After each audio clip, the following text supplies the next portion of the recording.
প্যান্টটা কতদিন ধরে ঝুলছে, যাই কেচে নিয়ে আসি। দেখি তো প্যান্টের পকেটে কিছু আছে কিনা। কিছু আছে মনে হচ্ছে, যে 100 টাকা আসতে না দিচ্ছে, যাই দিয়ে আসি।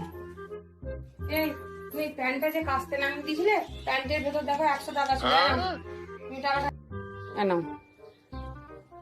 এই যে তুমি কত সততার সঙ্গে 100 টাকা ফেরত দিলে, আমার খুব ভালো লাগলো। চলো, তোমাদের জন্য আমি একটা উপহার দিচ্ছি। তুমি এই 100 টাকা দিলে বলে আমি তোমাকে 200 টাকা দিচ্ছি, তোমার এই সততার জন্য উপহার।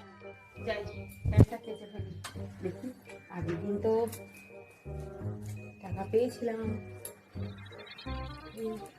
যা, কিছু টাকা নেই, আগের দিন তো টাকা ফেরত দিয়ে ডবল টাকা পেয়েছিলাম।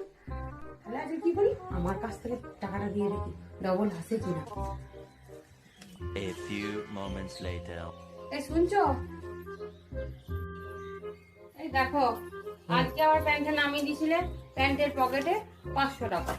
তাহলে এটা কি ধরনের তোমার মানুষ মন ভুলাক্কার মন হয়ে গেছে, দেখো 500 টাকা। আরে হ্যাঁ গো, আমার না একদম পকেটটা খালি ছিল, ভাবছিলাম ওদেরকে টাকাটা পাবো। তা তুমি পেয়ে গেছো, ভালো করলে, আমার এটা খুব কাজে লাগবে। হ্যাঁ, থ্যাংক ইউ বাবা। আমি পারি না আর পারি না, আমি কেন মরি না।